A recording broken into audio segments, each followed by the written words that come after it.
Hi guys, welcome to Muppalai Training Academy. So இன்னைக்கு SSC GD Ultimate னுடைய episode number 2 தான்.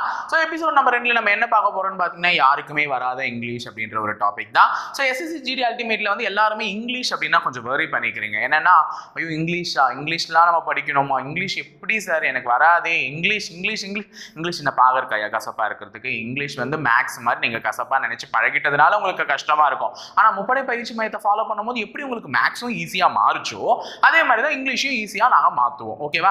So இங்கிலீஷை பொறுத்தவரையும் நான் உன்னை வந்து ஃபுல் கிராமர்லாம் தெரிஞ்சுக்கோ, இப்படி பண்ண அப்படி பண்ணு, அந்த கதை சொல்லி இந்த கதை சொல்லி இவ்வளோலாம் நான் சொல்ல வரல.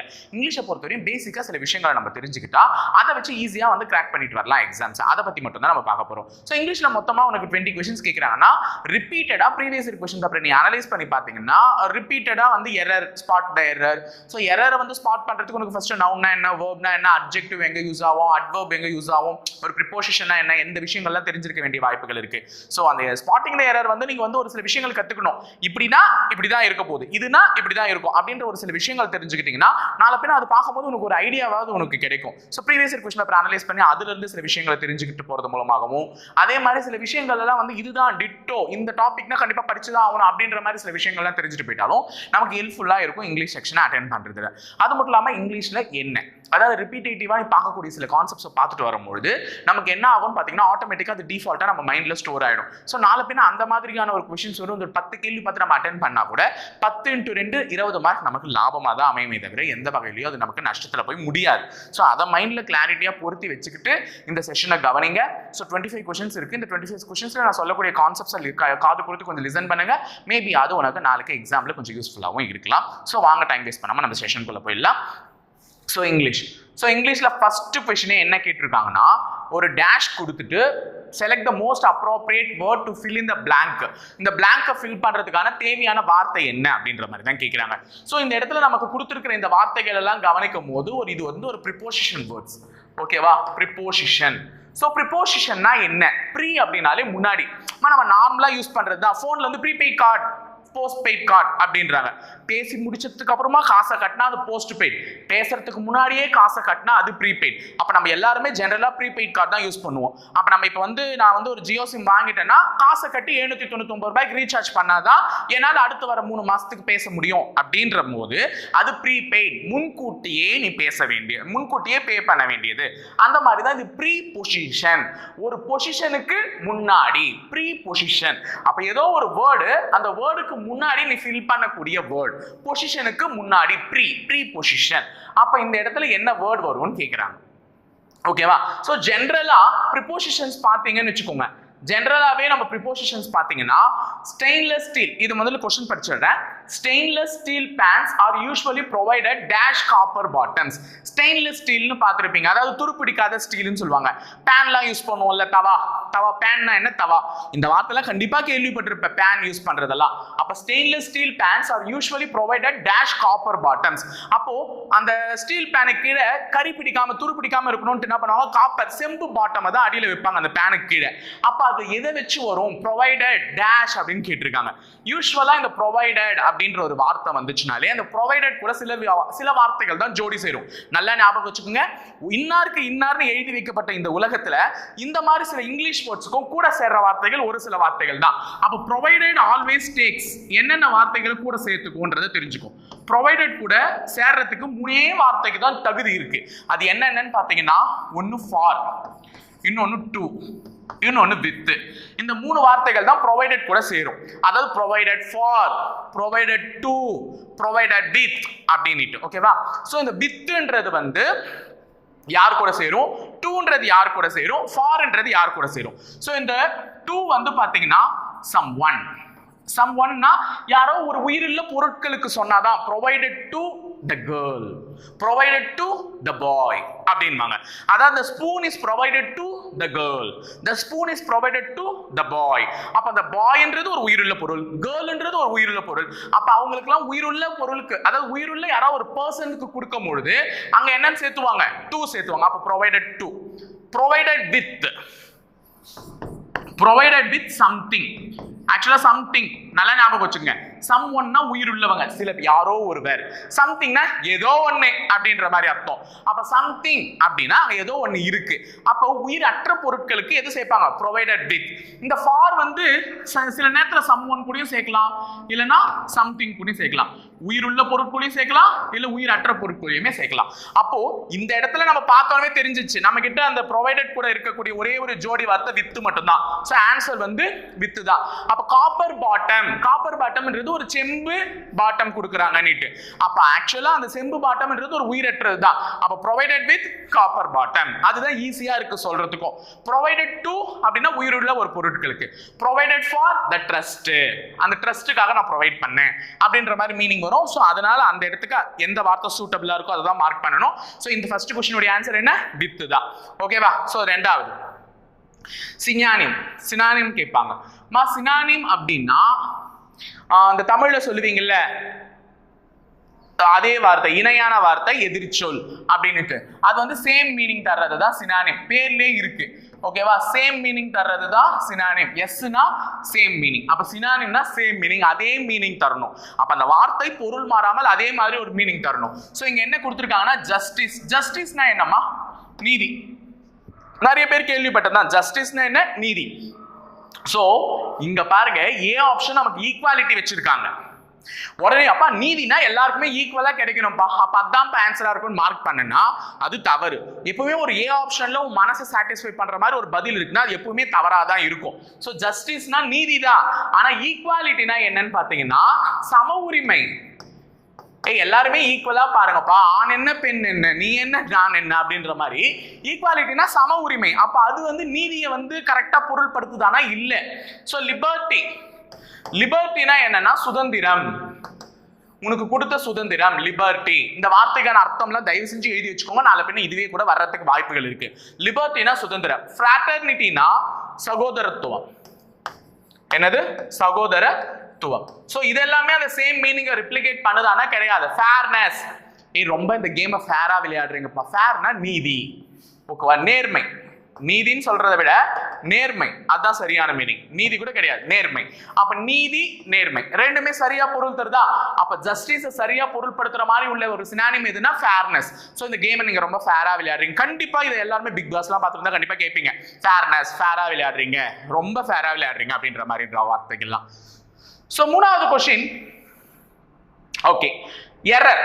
இங்க பாருங்கம்மா, இது மாதிரி ஒரு क्वेश्चन நிறைய ரிப்பீட் ஆகும். Identify the segment in the sentence which contain the grammatical error from the given options. அதாவது கிராமட்டிக்கல் எரர், கிராமர் எரர் எதுல இருக்கு அப்படின்ற மாதிரி கேக்குறாங்க. இங்க பாருங்க, சோ ஒரு சென்டென்ஸ் தான் பிரிச்சு கொடுத்திருக்காங்க. The rearing of silkworms for obtained silk is called a sericulture அப்படின்றாங்க. சோ அதாவது வந்து பட்டுப்புழுக்கள், அந்த பட்டுப்புழுல இருந்து பட்டை எடுக்கிறதுக்கு பேர் தான் வந்து செரிகல்ச்சர் அப்படின்றது அதனுடைய அர்த்தமே. சோ செரிகல்ச்சர்னா நீங்களே இப்ப சயின்ஸ்ல படிச்சிருப்பீங்க.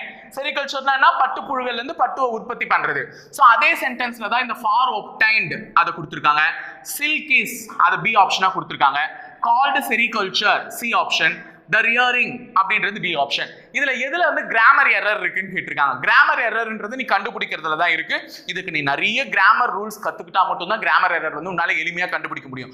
ஆனா அவ்வளவு கிராமர் ரூல்ஸ் உனக்கு இந்த ஷார்ட் டைம் பீரியட்ல படிக்க முடியுமானா கண்டிப்பா முடியாது. சோ நான் டிட்டோ சில விஷயங்கள் சொல்றேன். அந்த விஷயங்கள் சொல்லும் போது இந்த மாதிரிலாம் நாளைக்கு வந்துச்சுன்னா இதெல்லாம் தப்பு அப்படின்றத தெரிஞ்சுக்கோங்க. முதல்ல இதுல எதுல எரர் இருக்குன்னா ஏ ஆப்ஷன்ல தான் எரர் இருக்கு. என்ன எரர்னா இந்த obtained இருக்குல்ல, இந்த obtained இது வந்து எப்பவுமே from, obtained from. ஒன்னு இந்த obtainedக்கு பின்னாடி என்ன வார்த்தை வரணும்னா from னு வரணும். ஓகேவா? obtainedக்கு பின்னாடி என்ன வார்த்தை வரணும்? from னு வரணும். இந்த rearing of silkworms to obtained, ஓகேவா? இந்த முன்னாடி வந்திருக்குல்ல, அதாவது பட்டுப்புழுல இருந்து நான் பட்டை பிரிச்சு எடுக்கிறதுக்குன்றதுக்கு இந்த இடத்துல நான் for யூஸ் பண்ணிருக்க கூடாது. அந்த இடத்துல என்ன யூஸ் பண்ணிருக்கணும்? to யூஸ் பண்ணிருக்கணும். அப்ப obtainedன்றதுக்கு பின்னாடி ஒரு from வரலாம், இல்ல obtainedன்றதுக்கு முன்னாடி என்ன வரலாம்? to வரலாம். சோ இந்த மாதிரி வேர்ட்ஸ் யூஸ் பண்ணிருந்தாதான் அது கரெக்டான மீனிங் கொடுத்திருக்கும். ஆனா அதை விட்டுட்டு அவங்க for யூஸ் பண்ணிருக்காங்க. So for is not the correct appropriate word to fix here. அந்த வேர்ட் வந்து கரெக்டா ஃபிக்ஸ் பண்ணல. சோ forன்றது தான் வெளியே போகுது. ஓகேவா? சோ அடுத்தது இதுமா செம்ம क्वेश्चन. இதுதான் 5 மார்க் அப்படியே லக்கா எடுக்கலாம். சோ ஒரு பேசேஜ் கொடுத்துருவாங்க. நம்ம எல்லாம் ஸ்கூல் டேஸ்ல பண்ணிருப்போம். கண்டிப்பா இந்த மாதிரி ஒரு பேசேஜ் பார்த்து இருக்கிற வேர்ட்ஸ்ல எது எடுத்துட்டு போய் அந்த இடத்துல வைக்கணும் அப்படின்றது தான். ஸோ பேசேஜ் ஃபில்லிங், இது பேர் க்ளோஸ் டெஸ்ட்னு சொல்லுவாங்க. என்ன டெஸ்ட்? Close test. க்ளோஸ்னா அந்த க்ளோஸ் இல்லை, இது க்ளோஸ் டெஸ்ட்னு சொல்லுவாங்க. இந்த க்ளோஸ் டெஸ்ட் என்ன சொல்லுது அப்படின்றத நல்லா லிசன் பண்ணிக்கோ. இப்போ our stomach contains hydrochloric acid. அதாவது நம்மளுடைய வயித்துல வந்து கண்டிப்பா ஒரு அமிலம் சுரக்கும். அது என்ன அமிலம்? ஹைட்ரோக்ளோரிக் ஆசிட் ஆன HCl. அததான் அவங்க சொல்லியிருக்காங்க. our stomach contains hydrochloric acid. என்னோட வயித்துல hydrochloric acid சுரக்குது.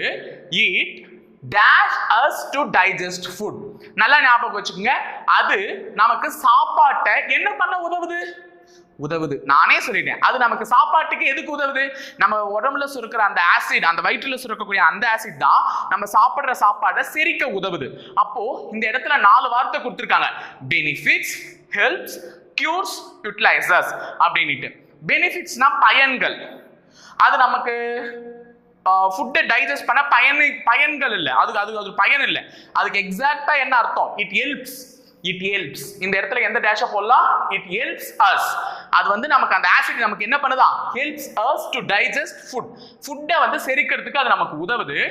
But too much acid, இந்த இடத்துல ஒரு 2 போட்டிருந்தா வேற அர்த்தம். இங்க 2 2 போட்டிருக்காங்க, 2 O போட்டிருக்காங்க. அப்ப அங்க என்ன அர்த்தம்னா ரொம்பன்னு அர்த்தம்.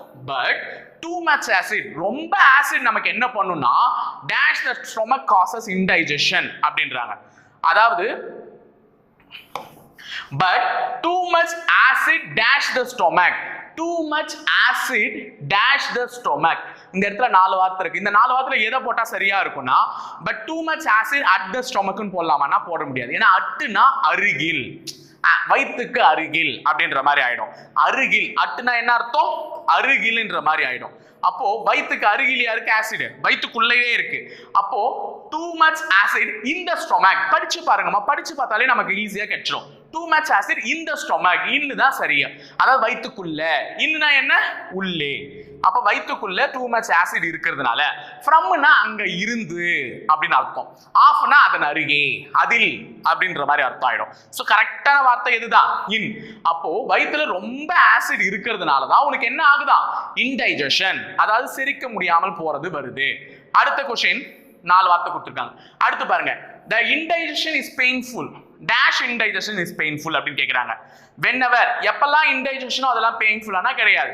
finally ஆனா இல்ல. என்னன்னா sometimes. இதுக்கு சரியான வார்த்தை என்ன? sometimes. சில நேரங்கள்ல indigestionன்றது எப்படி இருக்கும்? வலிக்கிற மாதிரி இருக்கும், பெயின்ஃபுல்லா இருக்கும். அப்ப sometimes indigestion is painful. 4வது dash என்ன கொடுத்திருக்காங்க? to dash indigestion.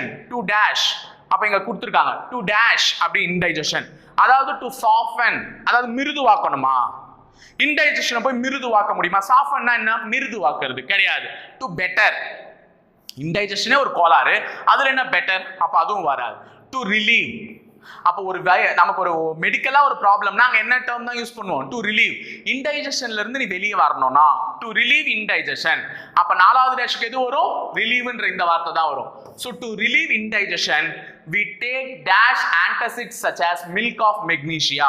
அதாவது இன்டைஜஷன்ல இருந்து நீ வெளியே வரணும்னா நீ என்ன பண்ணணும் அப்படின்னு கேட்டிருக்காங்க. we take dash antacid.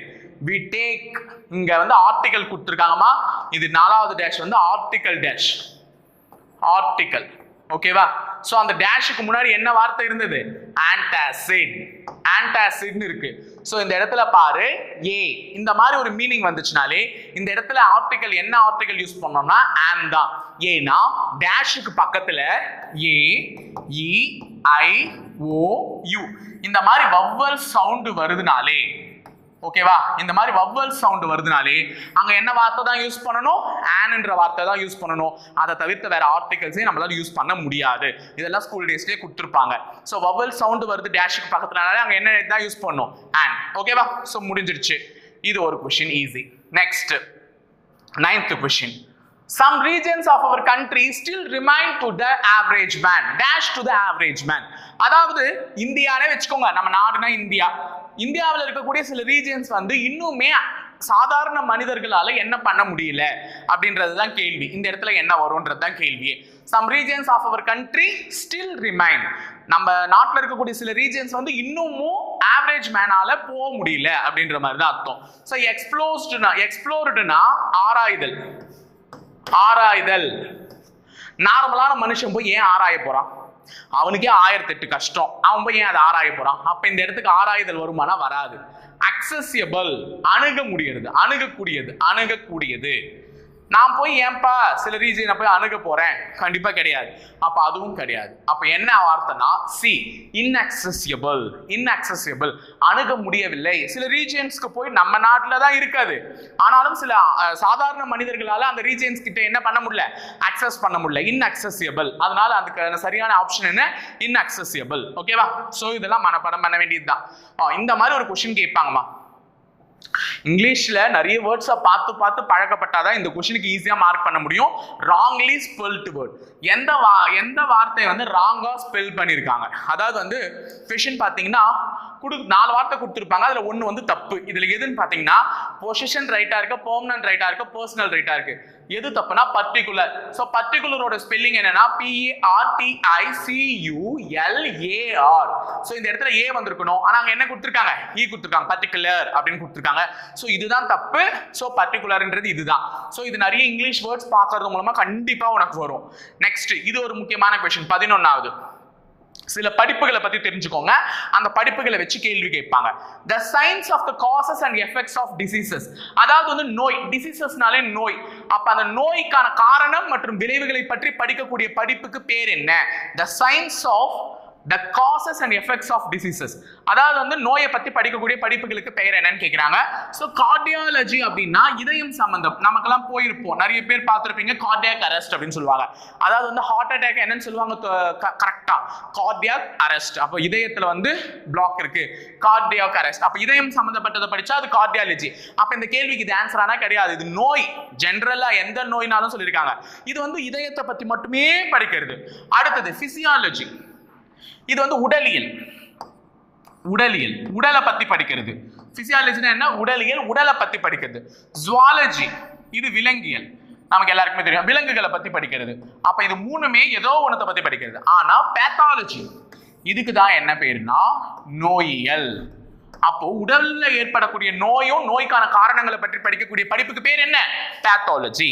ஓகேவா? So clear. அடுத்தது லெத்தார்ஜிக், இதுக்கும் சினானியம் தான் கேட்டிருக்காங்க. Synonym for lethargic. லெத்தார்ஜிக்னா ஃபர்ஸ்ட் என்னன்னு கேளுங்க. ஸோ ஜென்ரலா சில வேர்ட்ஸை வந்து நம்மளுடைய ரெகுலர் லைஃப்ல நம்ம பயன்படுத்துறது மூலமா மட்டும்தான் அந்த வேர்ட் கூட நம்ம வந்து என்ன ஆகும்னு பார்த்தீங்கன்னா ப்ராக்டிஸா இருப்போம். இப்போ எதிர்க்க இங்க ஒரு ஸ்டாஃப் உட்காந்துட்டு இருக்காரு, உங்களுக்கு தெரியாது, பட் எனக்கு அவர் தெரியுறாரு. அவர் ரொம்ப லெத்தார்ஜிக்கா இருக்காரு. நான் சொல்லுவேன், என்ன சொல்லுவேன், ரொம்ப லெத்தார்ஜிக்கா இருக்கான்ப்பா இந்த பையன் அப்படின்னு. அவனுடைய வேலையில ரொம்ப லெத்தார்ஜிக்கா இருக்கான். உங்களுக்கு தெரியல, அவருடைய முகம் உங்களுக்கு தெரியணுன்ற அவசியம் இல்லை, பட் எனக்கு நல்லா தெரியுது, ரொம்ப ரொம்ப லெத்தார்ஜிக்கா இருக்கான் அப்படின்னு சொல்றேன். ஸோ லெத்தார்ஜிக் அப்படின்னா என்னன்னா சோம்பேறித்தனமான ஒரு வாழ்க்கை. ஓகேவா? லெத்தார்ஜிக்னா ரொம்ப கேர்லெஸ், எதுக்கு எடுத்தாலுமே கேர்லெஸ். ஒரு வேலை நான் இன்னைக்கு சொல்லுவேன், ஆனா அது 2 நாள் கழிச்சு தான் எனக்கு முடியும் அப்படின்னா கொஞ்சம் சோம்பேறித்தனமானவர்கள் அப்படின்னு அர்த்தம். சோ அதுக்கான சினானியம் என்னன்னு கேக்குறாங்க. சினானியம்னா என்னன்னு சொன்ன சேம் மீனிங் தரணும். சோ இண்டஸ்ட்ரியஸ் பர்சன் அப்படின்னா அவர் ஒரு சிறந்த உழைப்பாளி. இண்டஸ்ட்ரியஸ் பர்சன்னா என்ன, சிறந்த உழைப்பாளி. இண்டஸ்ட்ரியில என்ன பண்ணுவ, போயிட்டு உழைக்க தானே போற. அப்ப இண்டஸ்ட்ரியஸ்னா உழைப்பாளி. ஆக்டிவ் அப்படின்னா எல்லாருக்குமே தெரியும், ஆக்டிவ்னா என்ன, சுறுசுறுப்பு. டெலிஜென்ட் இதுவும் ஒரு நல்ல மீனிங் தான், நல்ல வந்து ஒரு சுறுசுறுப்பான நல்ல இந்த மீனிங் தான் வரும். சோ பேர்லயே இங்க இருக்கு லேசி. அப்ப லெத்தார்ஜிக்னா சோம்பேறி, லேசினாலும் என்ன, சோம்பல் தனமானது. அப்போ இந்த லெத்தார்ஜிக்குன்றதுக்கு சரியான சினானியம் என்ன, லேசி. ஓகேவா? எதிர்க்க இருக்க பையன் ரொம்ப சோம்பேறியா இல்ல, கொஞ்சம் சோம்பேறி. ஆனா ஓகேவா, உடனே அவர் யாரு அதுன்னு கேட்காதீங்க, கொஞ்சம் சோம்பேறி தான். அடுத்தது இங்க ராங்லி ஸ்பெல்ட் வேர்ட். இப்பதான் கேட்டேன் ராங்லி ஸ்பெல்ட் வேர்ட் எதுன்னு கேட்டேன். சோ இதுலயும் பாத்தீங்கன்னா இன்ட்ரன்ஸ், ஹியூமாரஸ், ஹைப்போக்ரிசி இது எல்லாமே சரியா தான் இருக்கு. இந்த இடத்துல ஹராஸ்மெண்ட் தான் தப்பா இருக்கு. பார்க்கிறதுக்கு படிக்கிறதுக்கு சரியா இருக்கிற மாதிரி இருக்கும், ஆனா ஹராஸ்மெண்டோட ஒரிஜினல் ஸ்பெல்லிங் HARASSMENT. 2 S வரணுமா, ஆனா இங்க ஒரு S தான் போட்டிருக்காங்க. சோ ஹராஸ்மெண்ட்டுக்கான ஸ்பெல்லிங் தான் இங்க என்னவா இருக்கு, தவறா இருக்கு. So answer option is D. அடுத்தது select the meaning of given idiom. So idiom அப்படின்னா ஒரு பழமொழிமா. இடியம்னாலே என்னன்னா பழமொழி மாதிரி. ஓகேவா?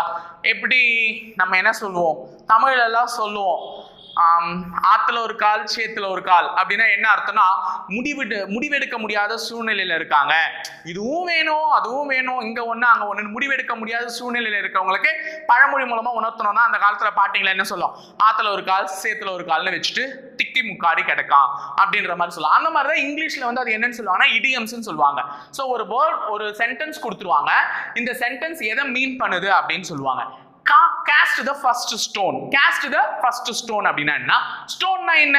கல்லு. first stone னா முதல் கல். cast the first stone னா முதல் கல்லை எறிந்தார். என்னது அர்த்தம்? முதல் கல்லை எறிந்தார். எதை அதை குறிக்கும் அப்படின்னு அர்த்தம்.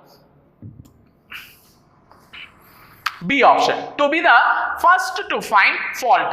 முதல் கல்லை எறிந்தார் அப்படின்னா அது எதை குறிக்குதுன்னா யார் ஒருவர் முதல்ல குற்றத்தை கண்டுபிடிக்கிறாரோ அதுதான் to be the first to find the fault. அவங்க தான் முதல் கல்லை எறிந்தார். ஓகேவா? இருக்கக்கூடிய ஒரு கூட்டம் இந்த மாதிரிலாம் தான் சில விஷயங்கள்லாம் யூஸ் பண்ணுவாங்க. இங்கிலீஷ்ல எல்லாம் வந்து பாத்தீங்கன்னா இப்போ என்னோட ஆப்ஷன்லேயே இல்லை, என்னோட ஆப்ஷன்லேயும் இல்லை, அதாவது நான் வந்து ஒரு 10 பேரை பார்க்குறேன், 10 பேர்கிட்ட பேசுகிறேன், ஆனால் உன்னை 11வது ஆளா உன்னை நான் வந்து என்னுடைய ஆப்ஷன்லேயே வைக்கல அப்படின்னா நான் என்ன சொல்லுவேன்னா அது வந்து ஒரு அழகா இடியம்ஸ்ல என்ன சொல்லுவேன்னா you are not in my cup of tea, you are not in my cup of tea அப்படின்னு சொல்லுவேன். ஏன் அப்படின்னா நீ என்னுடைய கப் ஆஃப் டீனா என்ன, என்னுடைய டீ அதாவது என் பாத்திரத்தில் எவ்வளோ டீ இருக்கோ அதுதான் என்னால் குடிக்க முடியும். ஸோ நீ வந்து அதில் இல்லைன்னா என்னுடைய கப் ஆஃப் டீல நீ இல்லை, you are not in my the cup of tea, அது வந்து என்னுடைய கப் ஆஃப் டீல இல்லை அப்படின்ற மாதிரி அர்த்தம். ஸோ இந்த மாதிரி மீனிங் வந்து அந்த மாதிரி புரியுது. அப்போ once in a blue moon அப்படின்னு சொல்லுவாங்க. ப்ளூ மூன் அப்படின்னா அது எப்பயோ ஒரு வருஷம் பல வருஷங்களுக்கு ஒரு முறை தான் அது வரும். அதனால எப்பயோ ஒரு முறை நடக்கக்கூடிய அரிதான சம்பவத்தை என்னன்னு சொல்லுவாங்கன்னா once in a blue moon அப்படின்னு சொல்லுவாங்க. சோ இதுதான் வந்து இதற்கான சரியான மீனிங். அப்ப cast the first stone முதல் கல்லை எறிந்தார்னா to be the first to find fault. ஓகேவா? சோ the next அந்த இடத்துல இந்த மாதிரி ஒரு டேஷ் கொடுத்துருவாங்கம்மா. இந்த இடத்துல ஒரு டேஷ் கொடுத்துட்டு இங்க எங்கன்னா சப்ஸ்டிடியூஷன் அந்த வேர்டை நான் மாத்தணும்னா இங்க ஆப்ஷன்ஸ் கொடுத்துருவாங்க. இதை எதனா மாத்தணும்னு நினைக்கிறேன்னு கேட்பாங்க. முதல்ல அந்த sentence படிச்சுடு. A clinical thermometer consists of a long narrow uniform glass tubes. Thermometer பார்த்திருப்பேன். அப்ப கிளினிக்கல் தெர்மோமீட்டர்னா மெடிக்கல் எல்லாம் பயன்படுத்துறது. தட் மீன்ஸ் கிளினிக்ல எல்லாம் பயன்படுத்தக்கூடிய தெர்மோமீட்டர் எப்படி இருக்கும்னா a long ரொம்ப நீளமா, narrow ரொம்ப நீட்டமா, யூனிஃபார்ம் கிளாஸ் டியூப் ஒரே லென்த். இப்போ இந்த பென் எப்படி ஒரே சீரா இருக்கு அதே மாதிரி ஒரே சீரா தான் இருக்குமா அப்படின்னு இருக்காங்க. ஆமா அப்படிதான் இருக்கும். சோ இந்த இடத்துல இந்த கன்சிஸ்ட் ஆஃப் அப்படின்னு கொடுத்திருக்காங்கல்ல அது எக்ஸாக்ட்டா மாத்தணுமா இல்லனா அப்படியே வெச்சுக்கலையா அப்படின்னு கேக்குறாங்க. கன்சிஸ்ட் ஆஃப்ன்றது கரெக்ட்டா பொருந்தி இருக்கு. So no substitution required. எனக்கு தேவையில்லை, அதை மாத்த வேண்டிய அவசியம் இல்லை, சரியா தான் அது பொருந்தி இருக்குன்றது தான் அதுக்கான சரியான மீனிங். அடுத்தது 16வது கேள்வி. இப்பதான் ஒரு இடியம் சொன்னேன், இங்க இன்னொரு இடியம் வந்திருக்கு, மூட் பாயிண்ட். மூட் பாயிண்ட் அப்படின்னா என்னன்னா முக்கிய புள்ளி. என்னது? முக்கிய புள்ளி, சந்திக்கக்கூடிய இடம், ஒரு முக்கியமான விஷயத்தை பத்தி பேசுறது. அப்ப மூட் பாயிண்ட் அப்படின்னா ஒரு முக்கிய புள்ளி. அப்ப அது எதை சரியான இது தருதுன்னா இங்க பாருங்க, கான்ட்ரோவர்ஷியல் இஷ்யூ. கான்ட்ரோவர்சி அப்படின்னா உன்னுடைய கருத்துக்கும் என்னுடைய கருத்துக்கும் சில முரண்பாடுகள் ஏற்படலாம். இப்ப நீ ஒன்னு சொல்லு, நான் ஒன்னு சொல்லுவேன், இன்னொருத்தர் ஒன்னு சொல்லுவாங்க, அது வந்து கான்ட்ரோவர்சியா போகும். அப்பாரா இதுதான் ரைட், இல்ல அதுதான் சரி, அதுதான்ப்பா சரி, அப்படி 3 பேர் 3 விதமான ஒப்பீனியன்ஸ் ஒரு இடத்துல வைக்கிறாங்கன்னா அது வந்து ஒரு கான்ட்ரோவர்சியல் இஷ்யூ. சோ அதுதான் ஒரு முக்கியமான புள்ளி. அப்ப ஆன்சர் வந்து ஏ ஆப்ஷன் தான். காமன் பிலீஃப் அப்படின்னா பிலீஃப்னா நம்புறது. அப்ப காமன் பிலீஃப்னா பொதுவான கருத்து. பா நைட்டு வந்து வெளியில போனா மோகினி பிசாசு அடிக்கும்பா அப்படின்னு ஒரு ஊர் ஜனமே நம்பி இருக்குன்னா அது பொதுவான கருத்து, எல்லாருமே அதை காமனா நம்புறாங்கன்ற மாதிரி அர்த்தம். பேசிக் ஐடியா, ஒரு பிரச்சனைக்கான பேசிக் ஐடியாஸ் கொடுக்கிறது. இம்ப்ராப்பர் தாட், தேவையில்லாத சிந்திக்கிறது. ஸோ இது 3மே வருமானா கண்டிப்பா வராது. அப்ப மூட் பாயிண்ட்னா ஒரு முக்கிய புள்ளி. அது எங்கன்னு பாத்தீங்கன்னா ஒரு கான்ட்ரோவர்சியல் இஷ்யூஸ், நிறைய விஷயங்கள்ல முரண்பாடான கருத்துக்கள் இருக்கக்கூடிய இடத்துல தான் அந்த மூட் பாயிண்ட்ன்றத பத்தி பேசுவாங்க. 17வது question. In winter sheeps are kept indoors and fed on leaves, grain and dry fodder. இங்கேயும் வந்து என்ன கேட்டிருக்காங்கன்னா கிராமட்டிக்கல் எரர். இந்த வார்த்தையை மட்டும் கவனி, அந்த வார்த்தையை கவனிச்சா எரரை கண்டுபிடிக்க சொல்றாங்கன்னு அர்த்தம். இங்க என்ன எரர் இருக்குன்னா sheeps are in winter kept indoors fed on. இதுல எதுல எரர் இருக்குன்னு பாத்தீங்கன்னா இது 3மே சரியா தான் இருக்கு. sheeps areல தான் எரர் இருக்கு. sheepsனா ஆடுகள், அதாவது செம்மறி ஆடுகள். குளிர்காலங்கள்ல செம்மறி ஆடுகள்ல உள்ள வச்சுப்பாங்க, அதாவது உள்ள வச்சுட்டு அதுக்கு தழை இலை அதுக்கு தேவையானதெல்லாம் கொடுப்பாங்க. ஸோ என்னென்னலாம் செம்மறி ஆடு வளர்றதுக்கு தேவையோ தழை, இலை தழை, அதுக்கான தானியம் அதெல்லாம் உள்ள வச்சே கொடுப்பாங்க, வெளியில மேய விட மாட்டாங்க அப்படின்றது அந்த லைன். ஷீப்ஸ் ஹார் அப்படின்னு இருக்குல்ல, இந்த இடத்துல ஏன் சார் ஷீப்ஸ்ன்னு போடக்கூடாதானா டெஃபினட்டா போடக்கூடாது. ஏன் அப்படின்னா ஷீப்னாலும் நிறைய ஆடு கூட்டத்தையும் ஷீப்னு தான் சொல்லுவாங்க, ஒரு ஆடு வந்தாலும் ஷீப்னு தான் சொல்லுவாங்க. ஸோ இந்த ஷீப்ன்ற மீனிங்கே இதுவே சிங்குலர் as it is, இதுவே ப்ளூரல். ஸோ இங்கிலீஷ் வேர்ட்ஸ்ல சில விஷயங்கள்லாம் ப்ளூரல் சிங்குலர்னு சொல்லுவாங்க. சிங்குலர்னா ஒன்று, ப்ளூரல்னா பல. அப்போ அந்த ஷீப்ன்றது ப்ளூரலையும் குறிக்கும் சிங்குலரையும் குறிக்கும். அப்போ அங்கே தேவையில்லாம எஸ் போட வேண்டிய அவசியம் இல்லை. ஸோ அதனால ஷீப் சார்ல தான் எரர் இருக்கு. ஸோ ஆப்ஷன் ஏல தான் எரர் இருக்கு. ஓகேவா? ஸோ அடுத்தது 18th question. Rumors spread that he dash soon order the army to open fire. அதாவது ஒரு ரூமர் ஸ்ப்ரெட் ஆகுதா, ஒரு ரூமர் ஸ்ப்ரெட் ஆகுதா. என்னன்னா அவன் ஆர்டர் பண்ணதுனால தான் ஃபயர் பண்ணிட்டாங்க, ஆர்மி மேன் ஃபயர் பண்ணிட்டாங்க அப்படின்ற ஒரு ரூமர் ஸ்ப்ரெட் ஆகுதா. ஸோ இந்த இடத்துல என்ன வார்த்தை சரியா ஃபிட் ஆகும்னா ஃபுட், ஆப்ஷன்ல இருக்கக்கூடிய அந்த ஃபுட் மட்டும் தான். So would soon order the army to open fire. ஓகேவா? ஸோ 19வது question. The people living in the coastal areas experience a interested phenomenon அப்படின்றாங்க.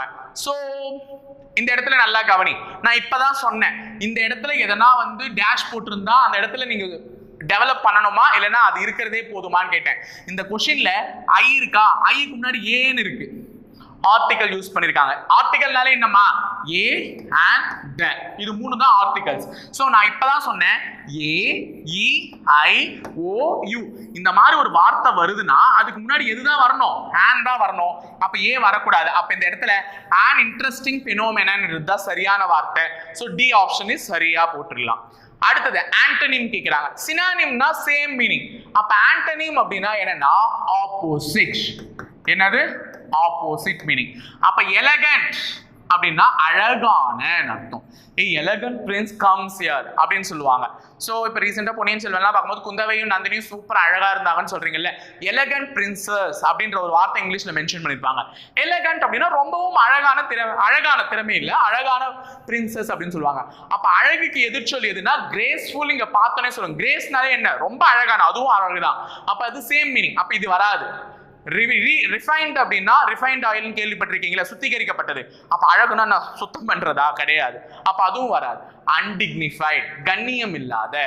அழகான அப்படின்னா என்ன அர்த்தம், அதுக்கு எதிர்மறை கண்ணியம் அல்லாத அப்படின்ற அர்த்தம். சோ ஆன்சர் அன்டிக்னிஃபைட் தான் சரியான வார்த்தை. 21வது கேள்வி. The study of human societies and cultures and their development. இப்பதான் ஒரு படிப்பை பத்தி சொன்னேன், pathology அப்படின்னா நோயியல் பத்தி படிக்கிறது அப்படின்னுட்டு. இங்க என்ன கேக்குறாங்கன்னா the study of human society and cultures, அதாவது மனிதர்களுடைய பாரம்பரியமும் பண்பாட்டையும் பத்தி படிக்கிறது. சோ மனிதர்களுடைய பாரம்பரிய பண்பாடு. ஓகேவா? அப்ப மனிதர்களை பத்தி படிக்கக்கூடிய படிப்பு எதுன்னு தான் கேட்டிருக்காங்க. சோ இங்க பாத்தீங்கன்னா ஃபர்ஸ்ட் கோரியோகிராஃபின்னு இருக்கு. கோரியோகிராஃபினா யாருப்பா இந்த டான்ஸுக்கு கோரியோகிராஃப் பண்ணது, நிறைய வார்த்தைகள் கேள்விப்பட்டிருப்பீங்கல்ல, ஒரு விஜய் டிவில நிறைய ஷோஸ் பார்த்திருப்பீங்க. அப்ப கோரியோகிராஃப்னால என்ன, நடன அமைப்பு. யார் இந்த டான்ஸுக்கு நடன அமைப்பு பண்ணது, கோரியோகிராஃப் பண்ணது. அப்ப இது வருமானா கண்டிப்பா இது வராது. நம்மள கேக்குறது என்ன, மனிதர்களை பத்தி படிக்கக்கூடிய படிப்பு. The study of human society and cultures அப்படின்னு கேட்டிருக்காங்க. காலிகிராஃபி. காலிகிராஃபி அப்படின்னா எழுத்துக்கலை,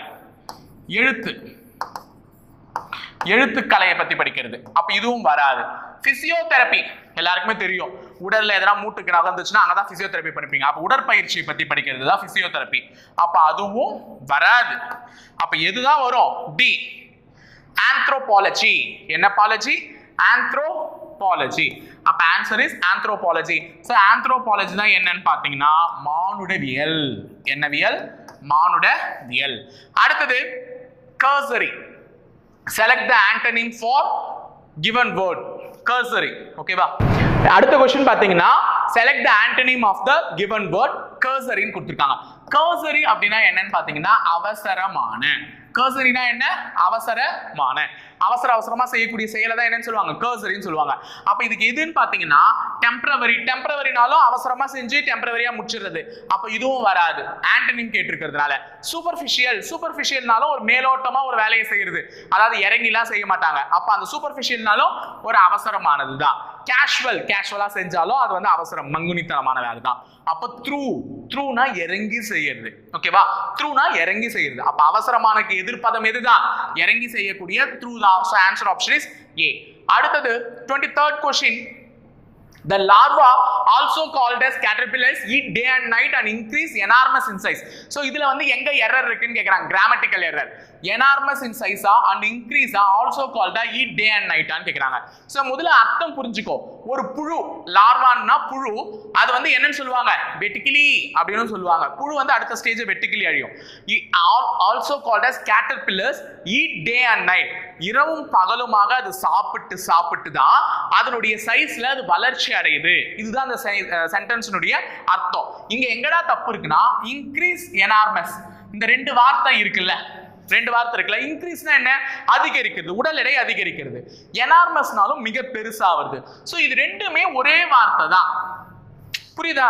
இங்கிலீஷ்ல வந்து சொல்லுவாங்க சூப்பர்ஃபெக்ட், அதாவது வந்து என்ன சொல்லுவாங்கன்னா, இருக்கிற விஷயத்த ரொம்ப மேலோட்டமா ரொம்ப இதுவா காமிக்கிறது, மேலோங்கி காமிக்கிறதுன்றவாங்க சூப்பர்ஃபிஷியஸ் அப்படின்னு சொல்லிட்டு. ஸோ இன்க்ரீஸ் எனார்மஸ் ரெண்டுமே வந்து பாத்தீங்கன்னா கிட்டத்தட்ட ஒரே மீனிங் தான். அப்ப இந்த ரெண்டு வார்த்தை இருந்தும் பயன் இல்லை, எதனா ஒரு வார்த்தை இருந்தா போதும். So day and night and enormous in size சொல்லலாம், இல்ல டே and night increase in size சொல்லலாம். அப்ப எனார்மஸ் வராது. ஸோ அந்த ஏ ஆப்ஷன் இஸ் த ராங். ஓகேவா? ஸோ அடுத்தது 24வது கேள்வி. The eggs are warmed to a suitable temperature for the larvae to hatching from eggs. இந்த இடத்துல கவனிங்க, இந்த இடத்துல எதனா இம்ப்ரூவ்மென்ட் பண்ணணுமான்னு கேக்குறாங்க. இதெல்லாம் டிஃபால்ட்டா ஞாபகம் வச்சுக்க வேண்டியது. டூன்ற ஒரு வார்த்தை வந்துச்சுன்னா அது பக்கத்துல HIG ஒரு வார்த்தை வரும். இதை கண்டிப்பா போட்டு நம்மள கன்ஃபியூஸ் பண்ணுவாங்க. இதுக்கு பேர் இன்ஃபினிட்டி ஜெரண்ட் அப்படின்னு சொல்லுவாங்க. ஸோ டூன்னு ஒரு வார்த்தை வந்துச்சுன்னா ING இருக்கக்கூடாது. டூன்னு ஒரு வார்த்தை வந்துச்சுன்னா என்ன, பக்கத்துல இருக்க வார்த்தையோட ING இருக்கக்கூடாது. அப்ப இந்த இடத்துல வெறும் டு ஹேட்ச் அப்படின்னு தான் எழுதி இருக்கணுமே தவிர டு ஹேட்சிங்னு எழுதி இருக்க கூடாது. ஸோ அப்ப எந்த இடத்துல ஏ ஆப்ஷனை வச்சு என்ன பண்ணலாம், இது பண்ணிடலாம், டு ஹேட்ச் ஃப்ரம் எக்ஸ்ன்னு போட்டுடலாம். So A option is correct. அடுத்தது 25th question. Peoples like to work for organisation that take interest in their personal and dash growth அப்படின்னு சொல்றாங்க. அதாவது வந்து ஒரு ஆர்கனைசேஷன்ல போய் பீப்புள் ஒர்க் பண்றாங்க, ஒரு ஆர்கனைசேஷன்ல பீப்புள் வந்து ஒர்க் பண்றாங்க, அதுதான் அவங்களுக்கு வந்து பொதுவா அவங்களையும் முன்னேற்றிக்கிறதுக்கு உதவுது. நெக்ஸ்ட் வேற என்ன growthக்கு உதவுதுன்னா அவங்களுடைய ப்ரொஃபஷனல் growth, அவங்களுடைய நிலைமையை மேலோக்கி காட்டுறாங்க. இன்னைக்கு நான் உளவியல் மட்டும் எடுத்துருந்தா இங்க உளவியல் மட்டும் தான் எடுத்துக்க முடியும். ஸோ இன்னைக்கு நான் அதையும் தாண்டி வேற சப்ஜெக்ட்ஸ் எடுக்கிறேன்னா ஸோ என்னுடைய ப்ரொஃபஷனான டீச்சிங் வந்து நான் என்ன பண்ணிக்கிறேன், அதிக அளவில் பெருக்கிக்கிறேன். ஸோ அதுதான் அந்த கொஸ்டினுக்கான மீனிங்கா அமையுது. ஓகேங்களா? ஸோ கைஸ் இன்னைக்கு இங்கிலீஷ் கிளாஸ் போயிருக்கும் நல்லபடியா நினைக்கிறேன். ஸோ இங்கிலீஷை வந்து ஃபர்ஸ்ட் பாகற்காய் மாதிரி பார்க்காம அதை ஒரு இனிப்பு காய் மாதிரி பார்த்து சாப்பிட ஆரம்பிங்க. அப்பதான் இங்கிலீஷ் நல்லபடியா வளரும் உங்க மைண்ட்ல. ஸோ கைஸ் எல்லாருமே நல்லபடியா லிசன் பண்ணுங்க. நாளைக்கு வேற ஒரு எபிசோடோட வந்து சந்திக்கிறேன். All the very best guys. Thank you.